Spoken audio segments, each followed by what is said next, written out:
여러분 안녕하세요. 진한 자기계발러들의 놀이터 닥치고 독서 TV 김경태입니다. 오늘은 조금 특별한 내용을 준비했어요. 최근 들어서 넷플릭스나 디즈니 플러스 같은 OTT 서비스가 굉장히 활성화됐잖아요. 그 덕분에 요즘 시간이 날 때면 저는 예전에 흥미진진하게 봤던 영화를 다시 보는 그런 취미가 생겼어요. 새로운 영화를 보기에도 부족한 시간에 왜 봤던 영화를 다시 보느냐라는 얘기도 많이 듣는데요. 하지만 감명 깊었고 흥미진진했던, 때로는 이해가 잘 되지 않았던 영화를 다시 보면 예전에 놓쳤던 것들을 새롭게 발견하게 되는 경우가 굉장히 많았습니다. 몇 번씩 반복해서 영화를 보다 보니까 어느 순간 감독의 의도가 읽히고 소품 하나하나가 의미 있게 다가오고, 현재는 유명한 배우지만 그 영화에서는 과거 어설픈 연기력들을 관찰하는 재미도 굉장히 쏠쏠했습니다. 읽었던 책을 다시 읽을 때 느끼는 재미보다 봤던 영화를 다시 볼 때 느끼는 재미가 조금 더 큰 것 같아요. 그래서 오늘 준비한 내용은 바로 최근 제가 박찬욱 감독의 올드보이를 다시 보면서 새롭게 깨달았던 몇몇 장면들이 있어요. 그래서 오늘은 여러분들과 그 이야기를 한번 해볼까 합니다.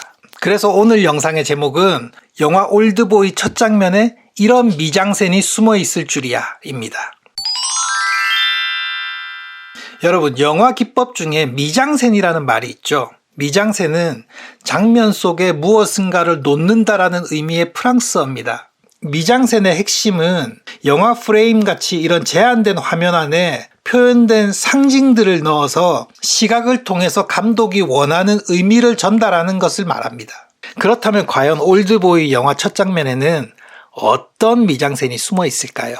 이번에 올드보이를 본 게 세 번째였거든요. 약 15년 만에 다시 본 영화였는데 명작이란 이런 영화를 말하는 게 아닌가 생각이 들었습니다. 영화를 다시 보면서 그동안 내가 놓치고 있던 여러 가지 것들을 발견할 수 있어서 너무나도 즐거운 시간이었습니다. 그러면 오늘 제가 여러분들에게 말씀드리고 싶은 올드보이 첫 장면을 먼저 잠시 보도록 하시죠.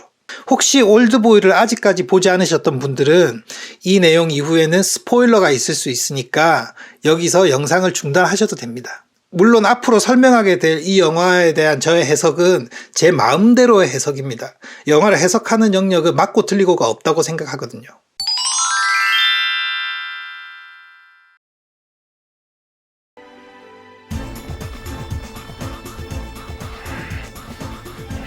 뭐요? 얘기를 하고 싶다고 했다. 당신 도대체 누구야? 씨와. 네, 첫 장면 보셨죠? 영화를 보셨던 분이라면 이 장면에서 무언가 느껴지는 게 있을 수도 있습니다. 사실 영화를 다시 볼 때는 스토리는 전혀 중요하지 않죠. 영화를 보는 내내 줄거리가 생각나기 때문입니다. 그래서 영화를 재탕하면 내용의 이해보다는 장면에 집중할 수 있기 때문에 훨씬 흡입력 있게 영화 감상이 가능했습니다. 보셨겠지만 이 영화의 첫 장면은 바로 아파트 옥상입니다. 자살하려고 하는 남자 오광록 씨가 개 한 마리를 데리고 아파트 옥상에서 떨어지려고 하는 찰나에 주인공인 오대수 역할의 최민식이 그의 넥타이를 잡고서 그의 낙하를 막고 있는 장면에서 영화가 시작됩니다. 시작부터 아슬아슬한 장면인데 순간적으로 관람객의 시선을 압도할 수 있었던 장면으로 계속 기억하고 있었는데, 사실 저는 이 장면이 무엇을 의미하는지 모른 채 두 번의 영화를 봤던 것 같습니다. 이번에 세 번째 영화의 엔딩 크레딧이 올라가면서 저는 비로소 이 박찬욱 감독이 이 장면의 첫 씬으로 편집한 의도를 알 수 있었어요. 아주 개인적인 의견이지만 이 첫 장면에 이 영화가 말하고자 하는 바가 모두 담겨 있다고 생각합니다. 이 영화가 말하고자 하는 바는 모래알이나 바위나 물에 가라앉기는 마찬가지다라는 또 다른 주인공 김우진의 대사로 정리할 수 있습니다. 자, 이 사진 한번 보세요. 영화를 보셨던 분은 이 장면을 분명히 기억하고 있을 겁니다. 첫 번째 장면과 굉장히 비슷하죠. 떨어지려고 하는 한 사람과 잡고 있는 한 사람.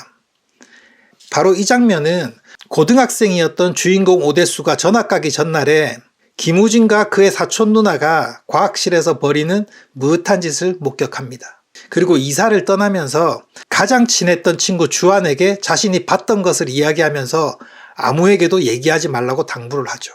그리고 오대수는 친구 주한에게 이 사실을 말했다는 것을 까맣게 잊어버립니다. 친구 주한의 입을 통해서 그 일이 학교에 퍼지게 되면서 수아는 걸레라는 멸칭을 얻게 되고 스트레스 때문인지 급기야 배가 불러옴을 느끼게 됩니다. 영화 속에서 김우진은 상상임신이라고 말하지만 저는 개인적으로 상상임신이 아닐지도 모른다라고 생각합니다. 아무튼 결국 그녀는 동생 우진과 함께 합천댐에 놀러가서 우진의 팔을 잡고 버둥거리는 이 장면 이후에 자살을 하게 됩니다. 그녀가 자살하는 이 모습이 바로 영화 첫 장면에서 오광록 씨가 자살하는 모습과 똑같죠. 그럼 이 영화의 첫 장면이 말하고자 하는 바는 뭘까요? 이 첫 장면의 의미는 그 이어지는 장면을 보면 알 수 있습니다. 이제부터 내 얘기를 해보겠다. 내가요, 왜 죽으려고 그러느냐면요, 아저씨! 자살하려는 노숙자를 살려낸 오대수는 그를 붙잡아두고 자신이 15년간 갇혀 있었던 이야기를 시작합니다. 오대수의 이야기를 경청한 노숙자는 오대수가 이야기를 마치자마자 그럼 이제 내가 왜 자살하려는지 이야기할게 라고 말합니다. 그런데 오대수는 노숙자의 얘기를 듣지 않고 그냥 아파트 옥상을 떠나죠. 오대수가 아파트 1층을 빠져나오는 순간에 노숙자가 옥상에서 떨어져 죽는 장면이 연출됩니다.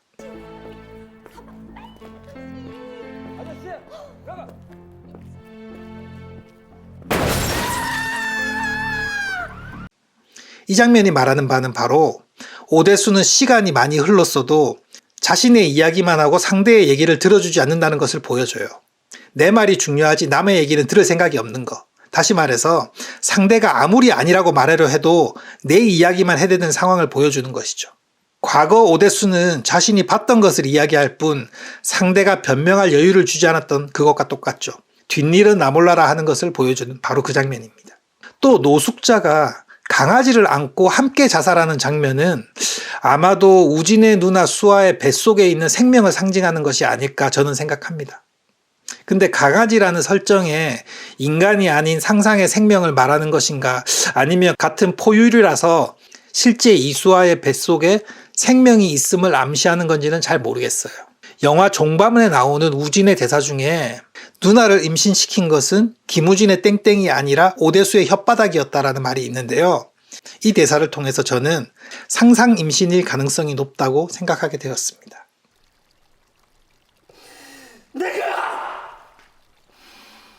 내가 너희 누이한테 정말 죽을 죄를 졌다. 그리고 너한테도 정말 잘못했다. 영화 클라이맥스를 보면 오대수가 가위로 자신의 혓바닥을 자르는 씬이 있어요. 굉장히 잔인한 씬이죠. 이 부분도 처음에는 자신의 입에서 나온 말 때문에 벌어진 일이라는 것을 알고 속죄하는 마음으로 더 이상 말을 하지 않겠다라는 의미로 봤거든요.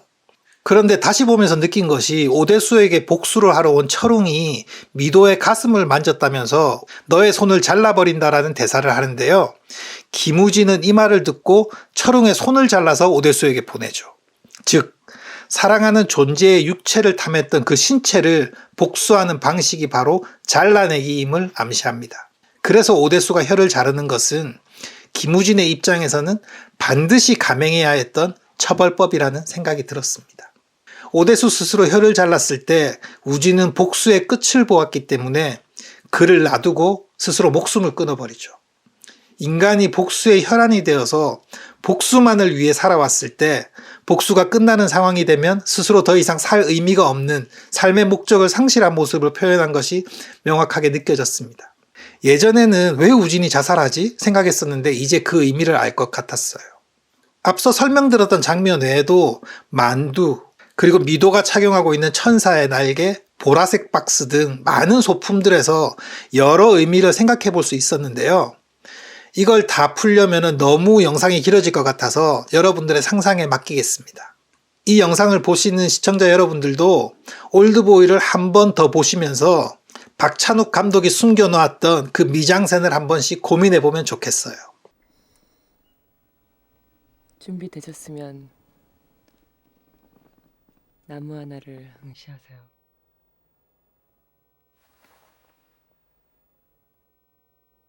그런데 제가 이 영화를 보면서 지금도 계속 풀리지 않는 의문은 감독은 왜 최면이라는 기법을 이용해서 이 이야기를 끌고 가는가라는 것입니다. 아무리 생각해도 왜 최면인지는 잘 모르겠어요.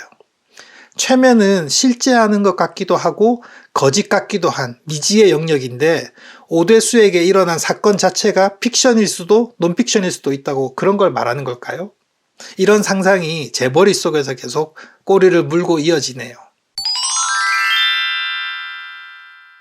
네, 아무튼 오늘은 올드보이를 다시 보면서 그 전에 제게 읽히지 않았던 많은 것들을 읽히는 걸 보고 그 놀란 마음에 이런 영상을 준비해 보았습니다. 사실 영화든 책이든 오락이든 내용을 좀 더 깊이 들여다보면 보이지 않던 것들이 보이죠. 이게 바로 다시 보기의 힘, 다시 말해 상상하는 힘, 생각의 힘입니다. 그리고 사족을 조금 달면 이 영화를 다시 보면서 정말 박찬욱은 천재라는 생각이 들었어요. 그러면서 그의 복수 3부작을 모두 다시 복습하고 싶다는 생각을 했습니다. 네, 오늘 영상은 여기까지입니다. 시청해주셔서 고맙습니다.